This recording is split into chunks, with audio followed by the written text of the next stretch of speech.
the morality police, is that a colloquial term, or is this a system where they are called the morality police that go around and enforce certain moral laws? Yeah, so no, I'm smiling as to the where it originated from, the morality police. I think I didn't hear the term until a few weeks ago. I think people just started translating what we have. So quite literally, if you were to translate the name that we have for it in Iran, it would be the morality police, because we have different police. So there's the police, obviously, that you see in the streets, that, you know, for like the traffic, obviously for traffic purposes.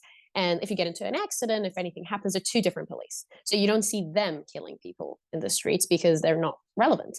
But then there is the morality police. So they don't go by any laws. There's no law. There's no rules. There is no there's no code of conduct. There's nothing, right? So they're given guns and weapons, and they're being told to do whatever it takes to put people in this box. And this box is not, it's subjective.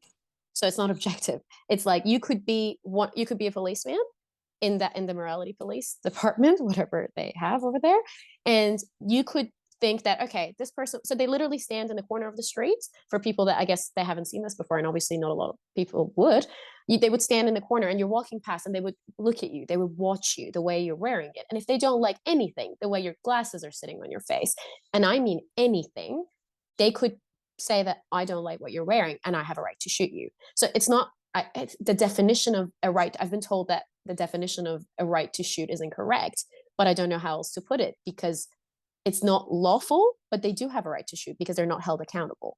That's why I'm justifying the sentence, they have a right to shoot, because they shoot you without cause. They shoot you without any reason, and they can, and they get away with it. No one's held accountable. So you won't see any policeman.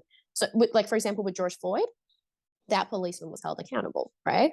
And everyone spoke up. Everyone thought, oh my God, the pain and the cruelty and everything, but it's, at least someone was held accountable, because it goes against what the country believes in, or what, you know, human rights believe in. So we don't have that. So you can just, like, I've walked past in my school uniform. So my memory of the morality police was when I got off school. It was over and I was walking home in my school uniform that they've picked for me, with the full scarf. Like, it's a full-on hijab. It's not what we wear outside. And it's pretty much the closest thing to a burqa that you would have to wear.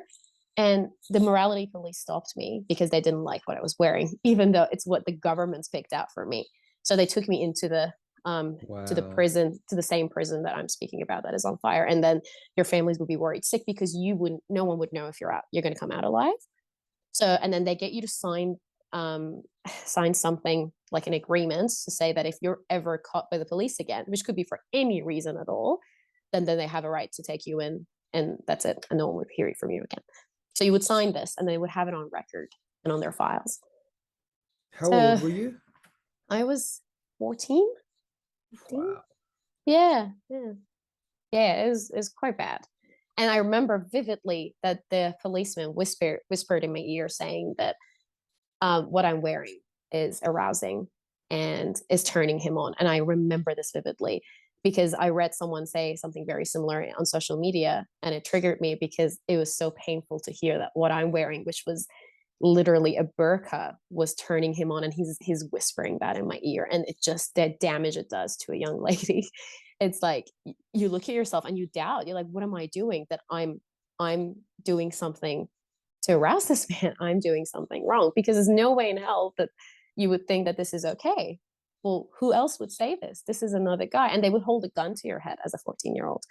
But you go home and then you laugh about it, which is what we did, and we moved on. And you don't realize the effect it has on you until years later.